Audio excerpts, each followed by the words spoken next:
Have you ever noticed how the people who most deserve success often end up lagging behind, while those willing to use deception, lies, and manipulation always seem to get what they want?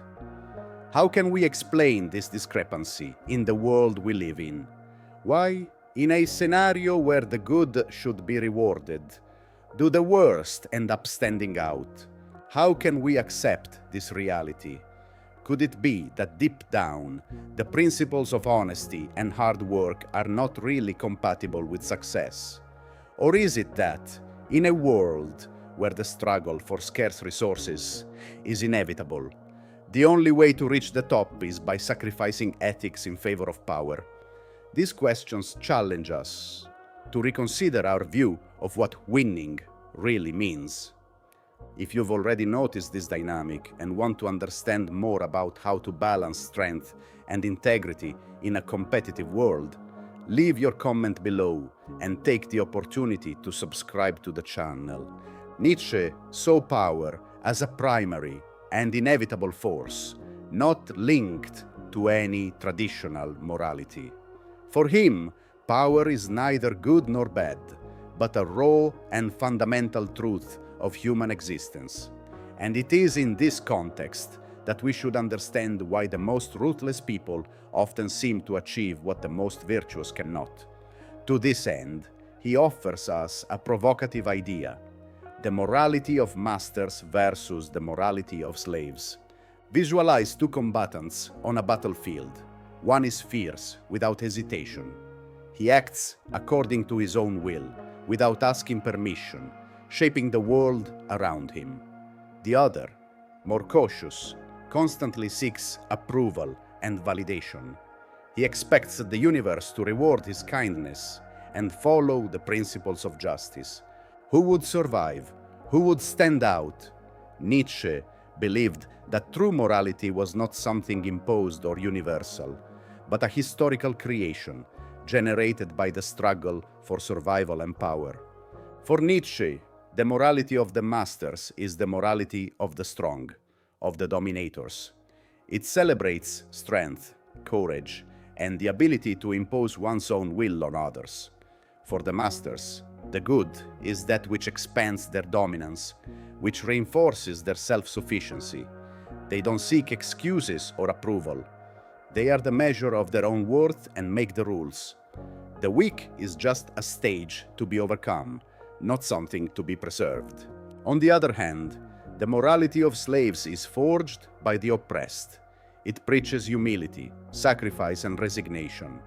It teaches that virtue lies in the passive acceptance of suffering, and that the pursuit of power is inherently corrupt. For Nietzsche, this morality is nothing more than a psychological adaptation of the weak, a way of coping with their powerlessness in the face of dominators. However, the irony is that the morality of slaves, by condemning ambition and power, ends up allowing the ruthless to rise without resistance, while those who embrace slave morality hesitate, hoping for a moral reward or justice. The masters advance without fear. In a world where hesitation is seen as weakness, the results are clear. Dominance goes to those who don't mind breaking the rules. The question now is, can we really survive while maintaining the morality of slaves? Or should we embrace the morality of the masters, leave behind any notion of justice, and seek power at any cost? In a world ruled by force, the lion does not wait for permission to hunt, nor does the storm apologize for its destruction. Nature doesn't reward morality, it rewards strength and survival. Power favors those who know how to resist and dominate. Life is a game where the strong prevail, and this leads us to a profound reflection. How can we find a balance between strength and principles in a world that rewards ruthlessness? Human society, however structured it may seem, still reflects a primitive battle for survival. Behind laws and social norms, impulses and power tactics continue to shape the course of history. Those who reach the top, whether in government, business, or any other field, share one characteristic in common: ruthlessness. But what does it mean to be ruthless? It's not just cruelty or indifference, but the ability to act without hesitation, without guilt. This quality, far from being an accident, is an evolutionary adaptation. It allows individuals to take control in a world that leaves no room for the hesitant. Psychologists have identified clear patterns among those who excel in competitive environments: high ambition, resistance to fear, and, perhaps more controversially, a decrease in empathy for those who stand in the way. This doesn't mean that all ruthless leaders are psychopaths. However, many have traits that allow them to act without the emotional limitations that block others. Think of the great leaders and conquerors of history, from Julius Caesar to modern tycoons. The pattern is clear. Power is taken, not given. For them, hesitation is weakness. The ruthless don't ask permission to rule. They step forward, take risks, and deal with the consequences later. That's why those who aren't afraid to act forcefully often rise, while the hesitant remain on the sidelines. However, herein lies the paradox. Ruthlessness alone does not guarantee permanent success. Leaders who rule only out of fear or who act unwisely inevitably face the fall. What brought them to the top can also be their downfall. Many tyrants in history believed they were invincible until suddenly they weren't anymore. Power conquered by brute force, without balance, is vulnerable. If power is won by the ruthless, does that mean that morality and justice are destined to fail? Not always. To understand this, we need to question one of modern society's greatest illusions: the belief that the world is fair. From childhood, we are taught that justice will always prevail, that the good will be rewarded, and that the right will always win. Religions, fairy tales, and moral philosophies reinforce this view. However, as we grow up and see the real world, the contradiction becomes impossible to ignore. The most dedicated workers are not always the richest, the most honest, don't always make it to the top, and the purest hearts often carry the greatest wounds. This disconnect is not an error of the system, it is the system itself. The idea of justice is often nothing more than a social construct, a narrative created to maintain order, but which rarely reflects the harsh reality. The belief in justice as an absolute principle is a comforting illusion, but an illusion nonetheless. Power and success are not simply given to those who deserve them. They are taken, earned, and often retained by those who understand the rules of the game more deeply than others. Psychological research reveals something called the fair world fallacy, which is the tendency to believe that life is naturally fair, that people get what they deserve. This thinking is dangerous because it creates passivity. If we believe that goodness alone will lead us to success, we run the risk of ignoring the relentless realities of competition, strategy, and power.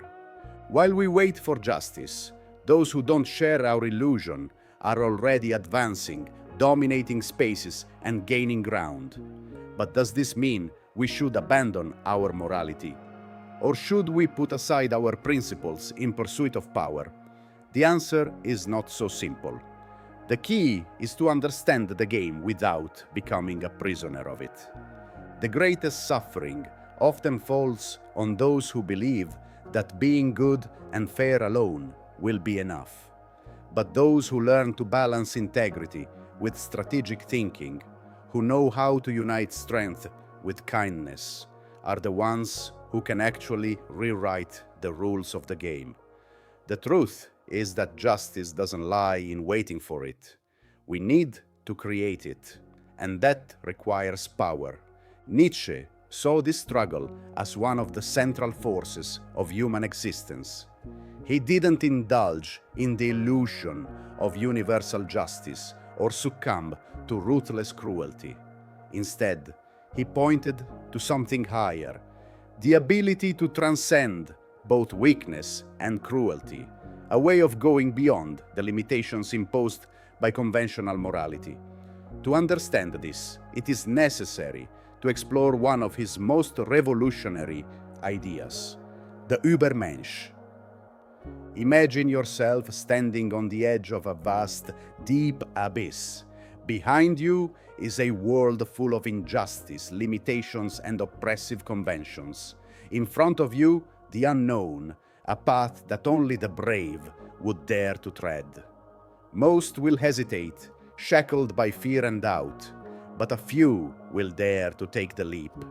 These are the Übermensch, the individuals who rise above the mediocrity of the masses, who forge their own path, and who redefine power on their own terms.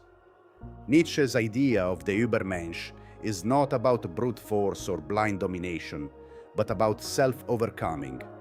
The Übermensch is the one who refuses to be a victim of circumstances, who does not accept an imposed morality without question, and who shapes his own destiny instead of conforming to the expectations of others. At the heart of the Übermensch is the true will to power. This will to power is not about control over others, but about control over oneself. Unlike passive morality that glorifies submission and guilt, the will to power is a creative force, an energy that seeks to transform the world and impose meaning on a reality that might otherwise seem purposeless. While the weak remain prisoners of fear and doubt, the Übermensch moves forward, unshackled from the illusions that society imposes. The central point here is that the Übermensch does not act ruthlessly out of cruelty. Unlike tyrants and manipulators who seek power driven by insecurity and the need for validation, the Übermensch is self-sufficient. He doesn't need the approval of others to affirm his existence. He is already complete in his own right. The true strength of the Übermensch does not come from oppression or deception, but from within. Unlike the ruthless, who depend on external approval and temporary achievements, the Übermensch's power is sustained by himself.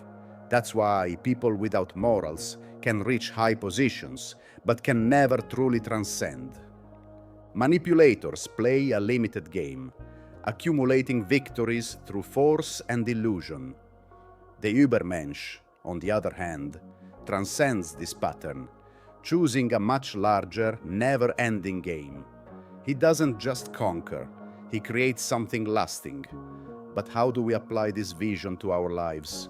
How do we thrive in an environment that rewards those who sacrifice ethics?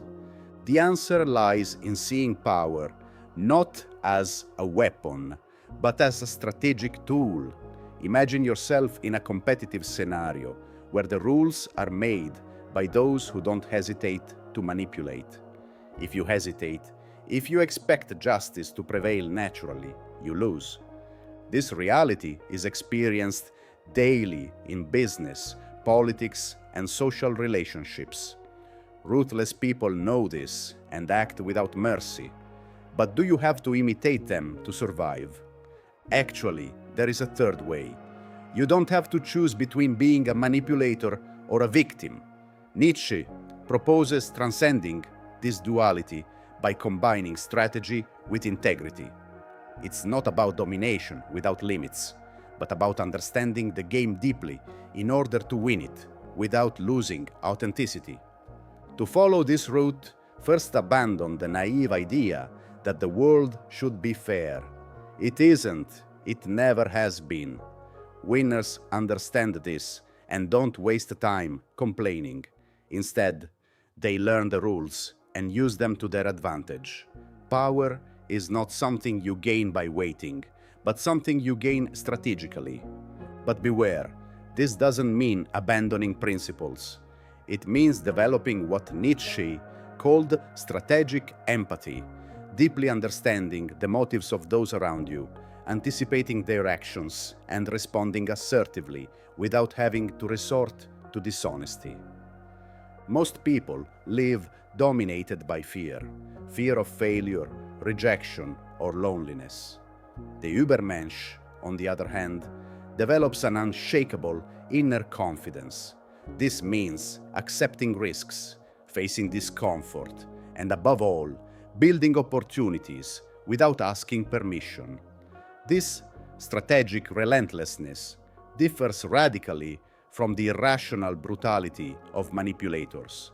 Sometimes it requires difficult decisions, cutting toxic ties, facing uncomfortable truths, or making unpopular choices. None of this is cruelty, it's courage.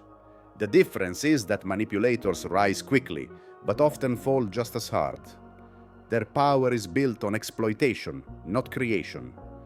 The true Übermensch, on the other hand, builds something solid, be it an enterprise, a personal transformation, or a powerful idea.